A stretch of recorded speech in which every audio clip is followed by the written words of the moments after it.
After 37 years of marriage, my wife looked me straight in the eye over her morning coffee and said, "This house is mine now, William. You can move in with your sister." I didn't argue. I didn't raise my voice. I simply nodded, finished my coffee, and walked downstairs to the basement. What she saw when she followed the sound of that old safe opening, well, it dropped her to her knees. But let me start from the beginning. Monday morning, 7:15. Same routine we'd had for decades. I made coffee. She read her phone. The kitchen smelled like toast and that vanilla candle she always kept burning. Nothing seemed different until she slid a folder across the table. "I've been thinking," Marina said, not looking up from her screen. "This arrangement isn't working anymore." I glanced at the folder. Legal documents. My stomach tightened, but I kept my voice steady. "What arrangement?" "You. Me. This house."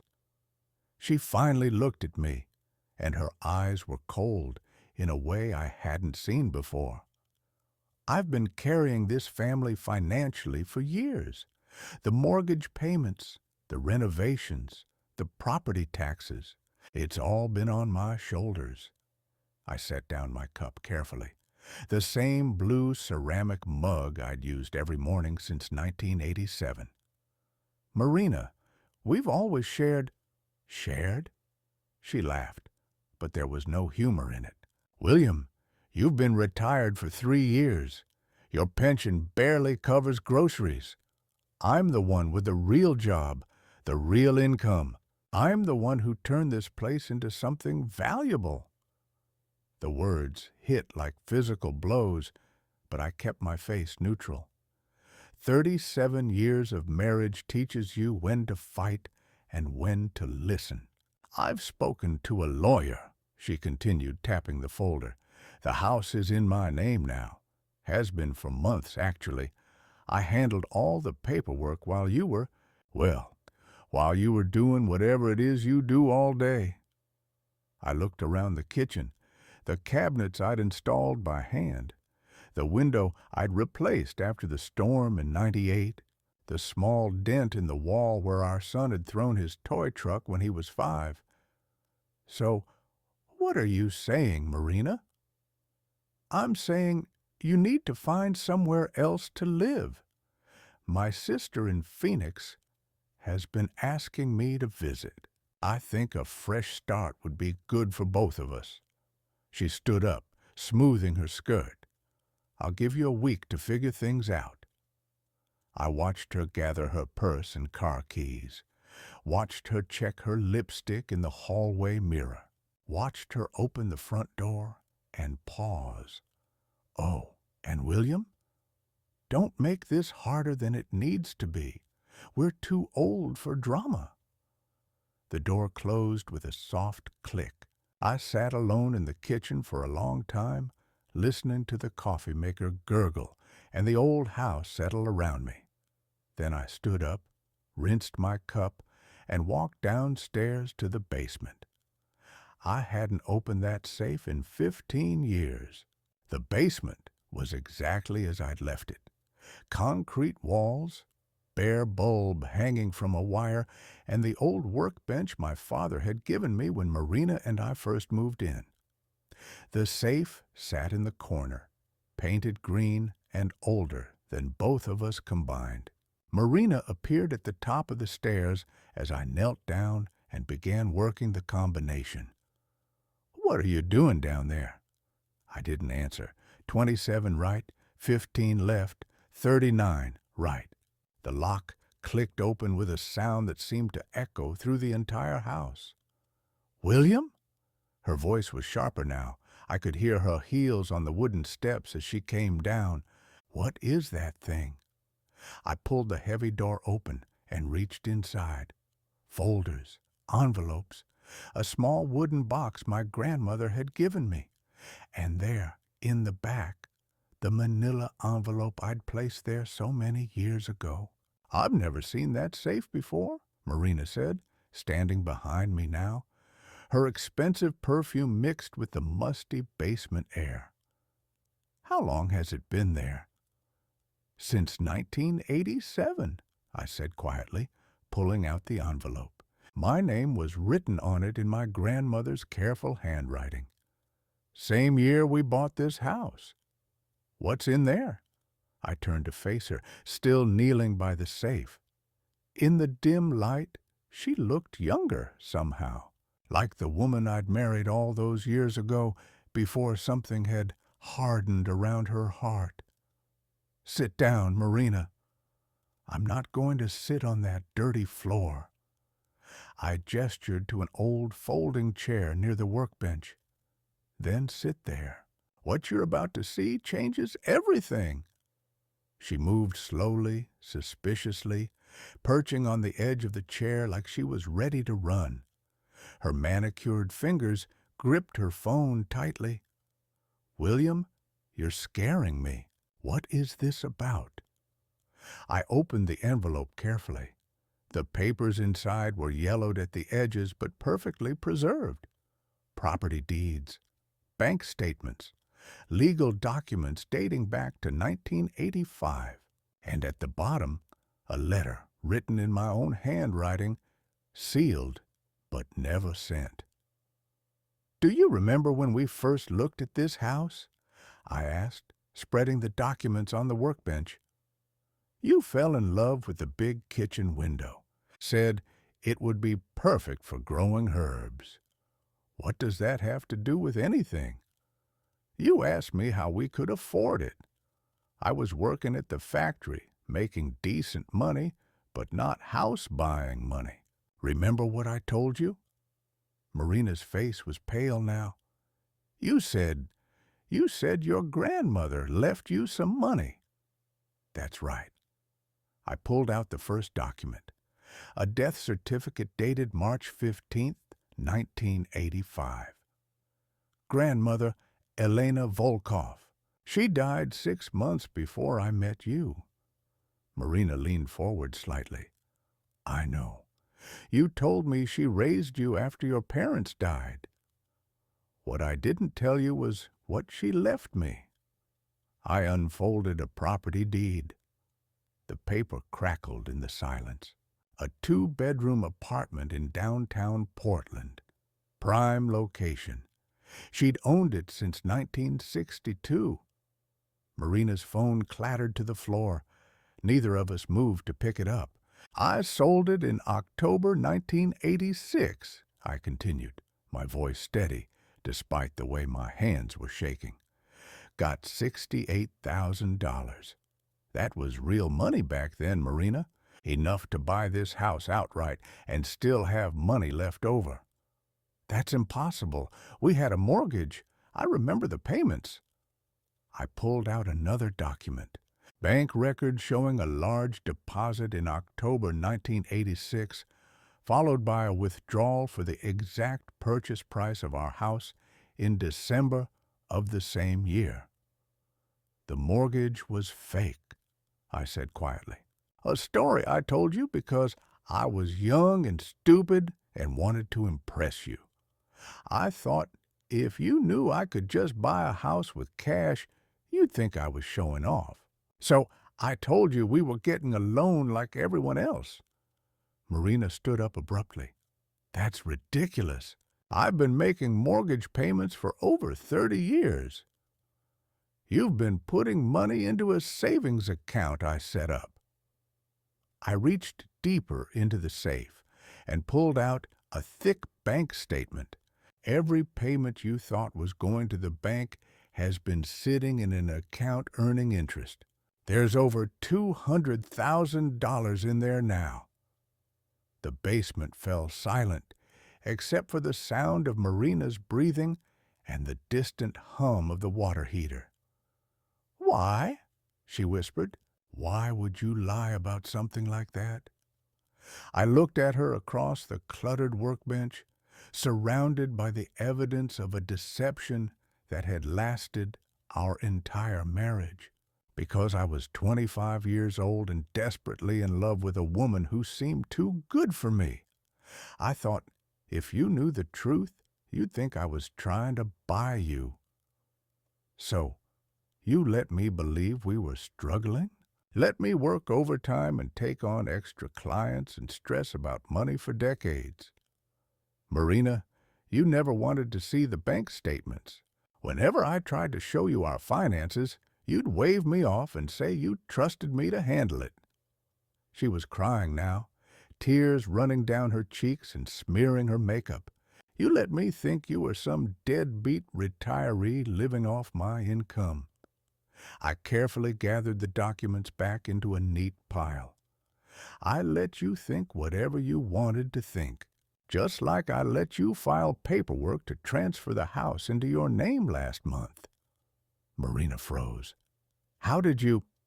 The same lawyer you used is an old friend of mine. He called me the day you walked into his office. I stood up slowly, my knees protesting after kneeling for so long. He was concerned, said it seemed unusual for someone to try to claim sole ownership of a house that was already paid for. William, I can explain. Can you? I looked at her directly for the first time since she'd come downstairs. Can you explain why my wife of 37 years thought she could steal my house? The silence stretched between us like a chasm. Marina wiped her eyes with the back of her hand, smearing mascara across her cheek. In the harsh basement light, she looked older than her 62 years. It wasn't stealing, she said finally, her voice barely above a whisper. I really thought you were just coasting along on my hard work. I pulled out the folding chair from the other side of the workbench and sat down heavily. My back ached from bending over the safe, but more than that, something deep in my chest felt hollow and tired. Marina, in 37 years, did you ever once ask to see our joint bank statements? You always said you had it handled. And you never wondered how a factory worker's pension and your part-time accounting job paid for kitchen renovations and new cars and that trip to Europe for our 25th anniversary? She was quiet for a long moment, staring at the concrete floor. I thought we were just good at budgeting. I opened the wooden box from the safe and pulled out a small key. There's something else you need to see. Marina looked up sharply. What now?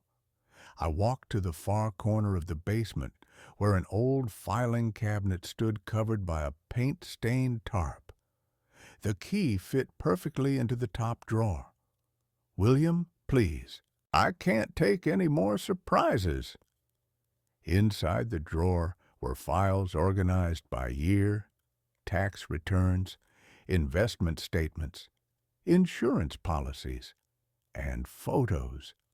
Hundreds of photographs spanning 4 decades.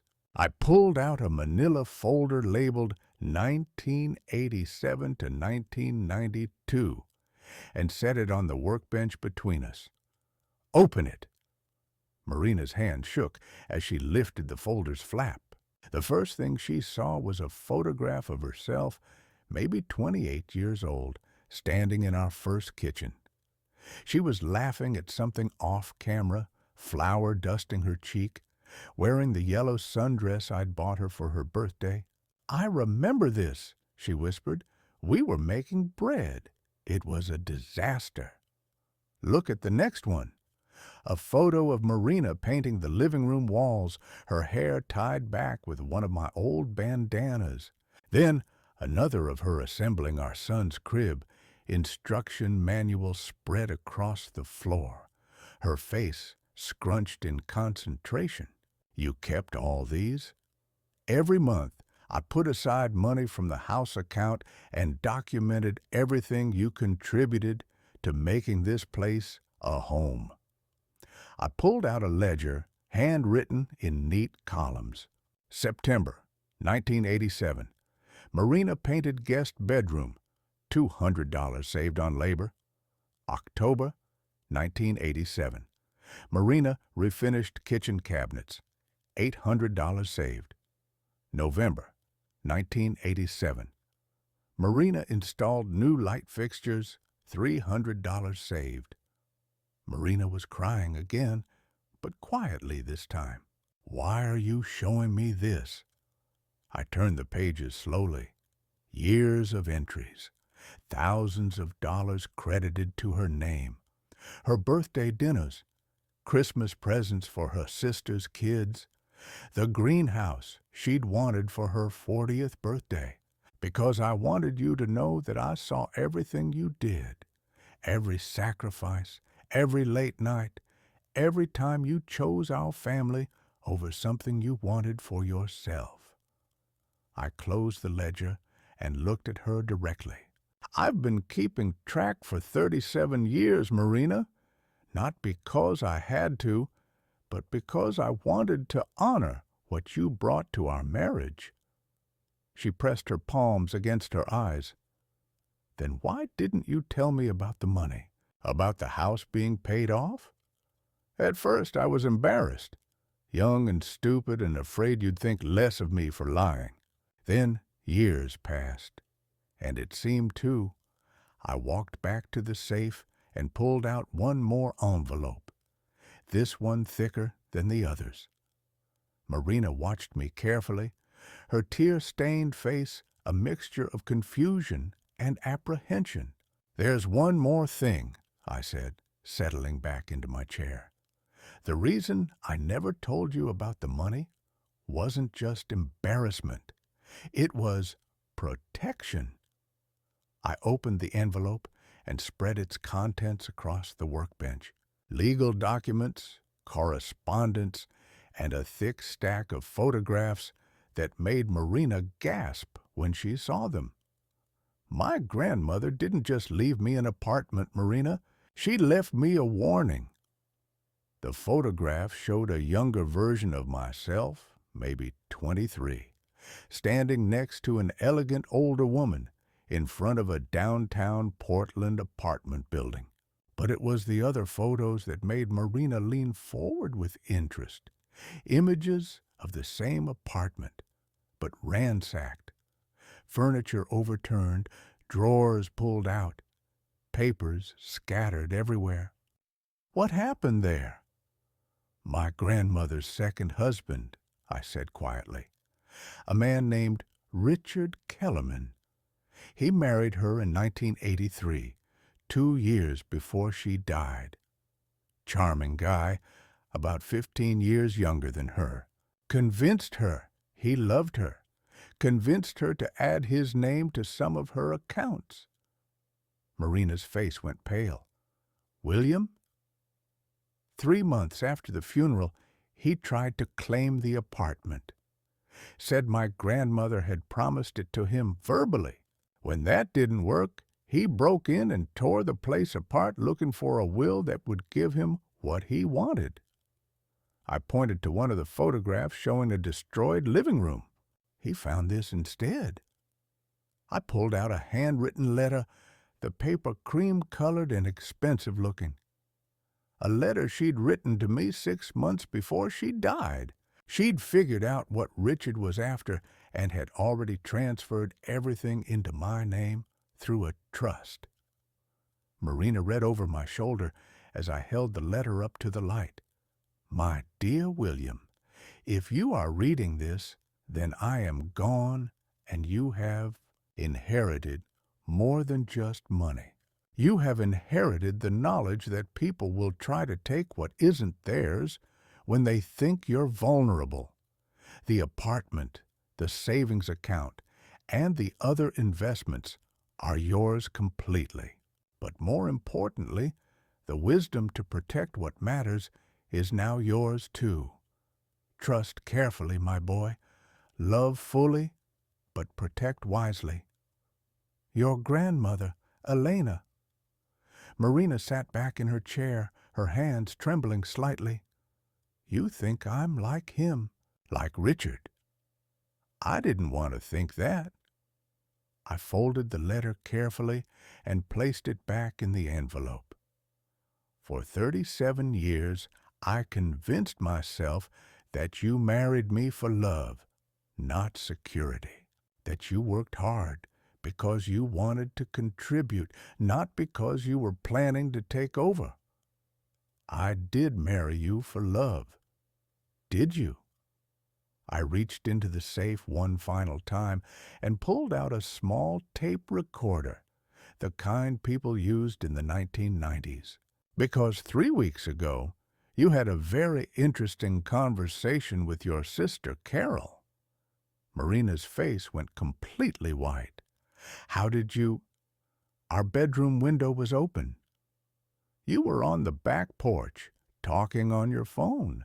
I wasn't trying to eavesdrop, Marina. I was just working in the garden. I placed the recorder on the workbench between us. But when I heard my name mentioned, I stopped weeding and started listening. My finger hovered over the play button. Would you like to hear it? Or would you prefer to tell me yourself what you and Carol discussed about my pathetic pension and how you were finally going to get what you deserved after wasting your best years on a loser? Marina closed her eyes. William, please. Or maybe you'd like to explain the part where you laughed about how easy it was to fool stupid old William into signing papers he didn't read carefully. I pressed play. Marina's voice filled the basement, tinny but clear through the old speaker. Carol, I'm telling you, it was easier than I thought. He just signed everything I put in front of him. The transfer papers, the new deed, all of it. He barely even looked at them. Carol's voice responded, Are you sure he doesn't know what you're doing? Please, William can barely figure out how to use the TV remote. He has no idea about finances or legal stuff. I've been handling everything for years, while he just sits around feeling sorry for himself. What about when he finds out? What can he do? By then, it'll be too late. The house will be in my name, and his pension won't cover rent anywhere decent. He'll have to take whatever I offer him or end up in some crappy senior apartment. The recording continued, but I turned it off. The silence in the basement was deafening. Marina was sobbing now, her shoulders shaking. It wasn't supposed to sound like that. How was it supposed to sound? I was angry. You've been so distant since you retired, so defeated. I felt like I was carrying everything alone. Carol was pushing me to stand up for myself, and I got caught up in the moment. I stood up slowly and began gathering all the documents back into their respective envelopes. Marina, I want you to understand something very clearly. Every paper you had me sign in the last 6 months, I read every single word before I signed it. She looked up at me through her tears. What? The property transfer, the new deed, the power of attorney documents. I knew exactly what I was signing. I locked the safe with a decisive click. I wanted to see how far you would go. Marina's mouth fell open. You knew? I knew. And now I know something else. I helped her stand up from the chair, my hand gentle but firm on her elbow. I know that the woman I married 37 years ago died somewhere along the way, and I've been living with a stranger who sees me as nothing more than an obstacle to a comfortable retirement. We stood facing each other in the dim basement light, surrounded by the evidence of both our shared life and her betrayal. The weight of 37 years hung between us like a physical presence. So, what happens now? Marina whispered. I walked toward the basement stairs, then paused with my hand on the railing. Now, you learn what it feels like when someone you trust shows you exactly who they really are. As I climbed the stairs, I could hear her following behind me, her heels clicking against the wooden steps.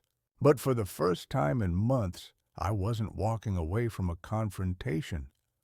I was walking toward the end of a marriage that had died long before either of us had the courage to admit it. I walked into the kitchen and set the tape recorder on the counter next to the coffee maker. Marina followed me upstairs, her face streaked with tears and mascara, clutching the stair railing like she was afraid she might fall. "William, we need to talk about this." I poured myself another cup of coffee from the pot I'd made hours earlier. It was bitter and cold, but I drank it anyway. The familiar routine of lifting the cup, feeling its weight, tasting the bitterness. These small actions anchored me while everything else in my life was spinning out of control. "What's there to talk about, Marina? You've made your position very clear." I made a mistake. I was angry and scared, and I said things I didn't mean. I turned to face her, leaning against the kitchen counter where we'd shared thousands of meals over the decades. The same counter where she'd helped our son with homework, where we'd planned vacations and argued about bills and kissed each other good morning for 37 years. "Which part didn't you mean? The part where you called me pathetic? The part where you laughed about fooling stupid old William? Or the part where you planned to leave me with nothing?" Marina sat down heavily at the kitchen table, the same table where she'd served me those fraudulent papers that morning. Her hand shook as she reached for a napkin from the ceramic holder we'd bought on our honeymoon in Mexico. "All of it. I mean, none of it. She pressed her palms against her temples. "I don't know what I mean anymore." I pulled out my phone and scrolled through my contacts until I found the number I was looking for. The screen showed a contact I hadn't called in months, but Robert Morrison had been our family lawyer for over 2 decades. He'd handled our wills, our son's adoption papers when Marina's first husband died, the legal work when I started my small construction business. "Well, while you're figuring that out, I have some calls to make." "Who are you calling?" "Robert Morrison. Remember him? He handled the legal work when we bought this house." I hit the call button and put the phone to my ear. "Hello, Robert? It's William Carver. Yes, I know it's late, but we have a situation that can't wait until morning." Marina watched me with growing alarm as I explained the situation to our lawyer. I was calm, methodical, precise. 37 years of marriage had taught me how to handle a crisis without losing my composure, how to present facts without emotion clouding the narrative. Yes, she signed documents claiming ownership of a house that was never mortgaged. No, she didn't know about the original purchase arrangement. Right, fraud by deception. I paused, listening to Robert's familiar voice, the same voice that had congratulated us at our son's graduation, that had helped us navigate the legal complexities when Marina's mother died. "Tomorrow morning works fine. Have the papers ready?" Marina was standing now, pacing back and forth across the kitchen linoleum. The same floor we'd installed together in 1995 when the original wood had rotted from a burst pipe. I remembered how we'd spent 3 weekends on our hands and knees, arguing about spacing and alignment, but working together toward something better. Papers? What papers? I ended the call and set the phone down carefully next to the salt and pepper shakers Marina had bought at an antique shop in Salem. Everything in this kitchen held memories, and I was about to walk away from all of it. "Divorce papers, Marina. Actual ones, filed properly, with a complete accounting of our marital assets." You can't be serious. I've never been more serious about anything in my life. I walked to the kitchen window and looked out at the garden Marina had claimed to love so much. The tomatoes were coming in nicely this year. Better boys and early girls planted in neat rows. The lettuce I'd started from seed was ready for harvesting. She'd probably never see them ripen. You know what the funny thing is? If you had just asked me for money, I would have given it to you. If you'd said you wanted to travel or buy a new car or help your sister with her medical bills, we could have discussed it like adults. I didn't know there was money to ask for, because you never asked about our finances, not once in 37 years. I turned back to face her. But you knew enough to try to steal a house you thought was worth taking.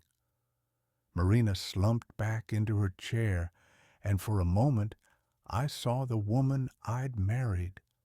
Vulnerable, uncertain, human. But the moment passed, replaced by the calculating stranger who had tried to manipulate me out of my home. So what happens now? You kick me out and keep everything? I pulled out the chair across from her and sat down. This was the hardest part, the conversation I'd been rehearsing in my head for weeks since I'd first heard that recorded phone call. The kitchen light cast shadows across her face, making her look older, more fragile. No, Marina, that would make me the same kind of person you've apparently become. I folded my hands on the table between us, noting how my wedding ring caught the light. I'd been wearing it for 37 years, never taking it off except for medical procedures. Here's what's going to happen. We're going to divide our assets exactly the way the law requires for a marriage of 37 years. 50-50. Her eyes widened, and I saw a flash of the Marina I'd once known, the woman who used to be surprised by generosity, who believed in fairness, even when it cost her something. But you said the house was bought with your inheritance. It was. But everything we've built since then, the improvements, the savings account you've been unknowingly contributing to, the investments I've made with the surplus money over the years, all of that belongs to both of us. I pulled a piece of paper from my pocket and unfolded it on the table. The numbers were written in my careful handwriting, calculations I'd done and redone over the past few days. I had Robert do a preliminary calculation this afternoon. Your half comes to approximately $430,000. Marina stared at the number, her mouth slightly open.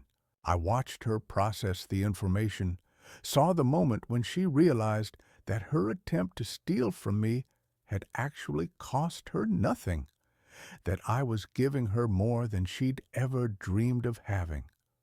That's more money than I've ever seen. More than enough to buy yourself a nice condo and live comfortably for the rest of your life. I refolded the paper and put it back in my pocket. The only condition is that you sign a document acknowledging that you attempted to defraud me, and you agree to seek counseling to understand why you thought that was acceptable behavior. And if I don't agree, then we go to court, and a judge decides how to handle someone who tried to steal her husband's house through forged documents and identity theft. I met her eyes across the table, holding her gaze steady. I'm being generous, Marina. More generous than you probably deserve. She was quiet for a long time, processing everything I'd told her. Outside, a neighbor was mowing his lawn. Probably Jerry from 2 houses down, who always mowed at sunset to avoid the heat. The sound was distant and ordinary, normal life continuing while our marriage collapsed in a kitchen that had seen 37 years of breakfasts and arguments and quiet conversations. "I don't understand how we got here," Marina said finally. "We used to be happy." We were, but happiness requires honesty and respect and basic human decency. When did you stop seeing me as your partner and start seeing me as your problem? Marina twisted her wedding ring, a simple gold band that matched mine, bought with money we couldn't really afford when we were young and optimistic about the future. I don't know. Maybe when you retired and I felt like I was suddenly responsible for everything. Maybe when your back started hurting and you couldn't do as much around the house. Maybe when I realized I was 62 years old and felt like I'd spent my whole life taking care of other people. I nodded slowly. These were honest words, perhaps the first honest words she'd spoken to me in months. Those are understandable feelings, Marina, normal feelings for someone in your position. But feeling frustrated doesn't give you the right to steal from your spouse. I know that now. Do you? Or are you just sorry you got caught? Marina was crying again, but softer this time. Tears of exhaustion rather than panic. I think I forgot who I used to be. The woman who fell in love with a factory worker and didn't care about money. The woman who was proud of what we built together. That woman is still in there somewhere, but she's been buried under years of resentment and disappointment and whatever poison your sister Carol has been feeding you about what you deserve from life. Carol means well. Carol is a bitter woman who's been divorced 3 times and wants company in her misery. I stood up and walked to the kitchen sink, rinsing out my coffee cup with deliberate care. The routine was soothing. Hot water, soap, the familiar weight of ceramic in my hands. But you're not Carol, Marina. At least, you didn't used to be. I dried the cup and placed it in the cabinet where it belonged, then turned back to face my wife of 37 years. You have until Friday to decide what kind of person you want to be for the rest of your life. Someone who takes responsibility for her choices and moves forward with dignity, or someone who fights dirty and loses everything in the process. Marina wiped her eyes with a dish towel, the same towel she'd embroidered with sunflowers during her crafting phase 10 years ago. Another memory, another small piece of our shared history. And what about you? What kind of person are you going to be? The same person I've always been. Someone who keeps his word, honors his commitments, and treats people fairly even when they don't deserve it. I walked toward the kitchen doorway, then paused at the threshold between the room where our marriage had ended and the hallway that led to whatever came next. The guest bedroom is made up if you want to stay tonight. But as of tomorrow, this stops being your house and starts being the place where you're visiting until the divorce is finalized. I left her sitting at the kitchen table, surrounded by the ruins of our marriage and the weight of choices that couldn't be undone. As I climbed the stairs to our bedroom, my bedroom now, I felt something I hadn't experienced in months. Not happiness exactly, but the quiet satisfaction of a man who had finally stopped pretending that love was enough to fix a relationship built on lies. Some bridges, once burned, were never meant to be rebuilt. And sometimes, the kindest thing you could do for someone who had betrayed you was to give them enough money to start over somewhere else, with someone else, as someone else. The house settled around me as I reached the top of the stairs, and for the first time in months, it felt like home again. I walked upstairs to what had been our bedroom for 37 years, but the space felt different now. The king-size bed we'd bought for our 15th anniversary dominated the room, but it looked too large for one person. Marina's side was still unmade from this morning, her reading glasses folded on the nightstand next to a romance novel she'd never finish. I sat on the edge of the bed and pulled out my phone again.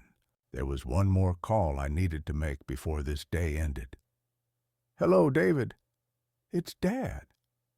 My son's voice was warm and familiar, calling from his apartment in Seattle where he worked as a software engineer. "Hey, Dad, how are you doing?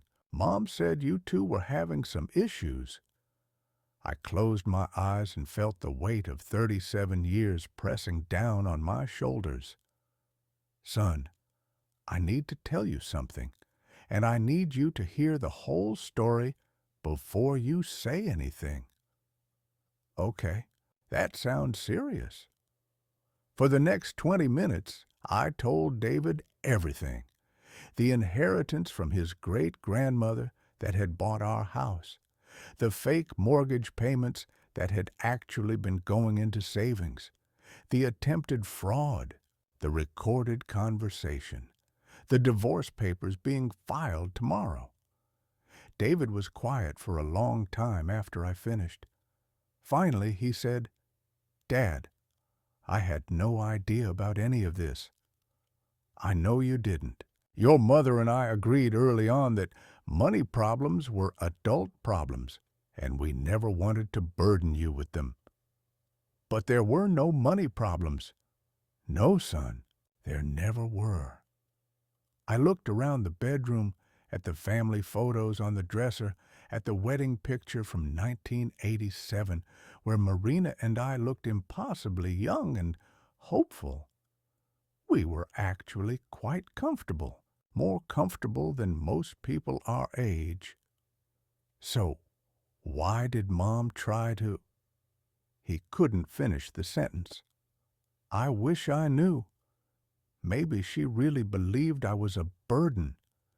Maybe she convinced herself that she deserved more than what she thought we had. Maybe she just listened to your Aunt Carol for too long. David sighed heavily. "What happens now? Now you have a choice to make. You can maintain a relationship with both of us separately, or you can choose sides, or you can step back until the dust settles." I stood up and walked to the window that looked out over our backyard. "I won't think less of you no matter what you decide. This is between your mother and me. Dad, can I ask you something? Anything. Are you going to be okay? Financially, I mean. If you're giving Mom half of everything." I smiled for the first time that day. "David, half of our assets is still more money than your grandfather ever dreamed of having. I'll be fine. Better than fine, actually." "And emotionally?" That was the harder question. "I'm 66 years old, son. I spent 43 years loving your mother, first dating her, then married to her. I thought that would be enough to last us both until we died." I paused, watching a neighbor's cat prowl through my tomato plants. But love isn't enough when one person stops respecting the other. I'll miss the woman your mother used to be. I'll grieve for the marriage we should have had. But I won't miss being lied to and manipulated. Do you think she'll fight the divorce? I doubt it. I'm being more generous than any court would require me to be. If she's smart, she'll take the money and start over. And what about you? Will you start over? I hadn't really considered that question. Starting over at 66 seemed both terrifying and oddly liberating. Maybe. I've got good years left, David. Maybe I'll travel. Maybe I'll take that woodworking class I've been talking about for a decade. Maybe I'll volunteer at the Veterans Hospital like my father did. Maybe you'll meet someone. Maybe. But I'm in no hurry. I need to remember who I am when I'm not trying to hold together a marriage that was already broken. We talked for another few minutes about practical things, when he might visit, whether he wanted me to save any specific items from the house when Marina moved out, how to handle holidays and family gatherings, normal conversations that felt surreal given the circumstances. After I hung up, I walked back downstairs. Marina was still sitting at the kitchen table, but she'd made herself a cup of tea and was staring out the window at the garden. "How did David take it?" she asked without looking at me. "Better than I expected. He's disappointed but not surprised. He said you'd been complaining about me to him for months." Marina flinched. I was frustrated. I needed someone to talk to. "You could have talked to me." "Could I? When was the last time we had a real conversation, William? When was the last time you asked me how I was feeling or what I wanted out of life?" I considered this, leaning against the kitchen doorway. "You're right." We stopped talking to each other and started talking past each other. "But Marina, the solution to feeling unheard isn't to steal your husband's house." She turned to face me, and I saw something in her expression I hadn't seen in years. Genuine remorse. "I know that. I know how this looks, how insane it must seem to you, but I felt so invisible, William, like I was just this person who paid bills and did laundry and didn't matter to anyone. You mattered to me. Did I? When was the last time you told me I was beautiful? When was the last time you planned a surprise for me or brought me flowers just because? When was the last time you acted like you were glad to be married to me instead of just resigned to it?" Her words hit like physical blows because they were true. Somewhere in the routine of decades together, I had stopped courting my wife. I had stopped seeing her as a woman and started seeing her as simply part of the household infrastructure. "You're right," I said quietly. "I failed you as a husband long before you tried to steal from me as a wife." Marina's eyes filled with tears again. "I didn't want it to end this way." "How did you want it to end?" "I didn't want it to end at all. I wanted you to fight for me. I wanted you to get angry and jealous and possessive. I wanted you to care enough to stop me." I walked to the kitchen table and sat down across from her one more time. "Marina, I've spent 66 years on this earth, and I've learned that you can't make someone love you by threatening to leave them. You can't create passion by manufacturing crisis.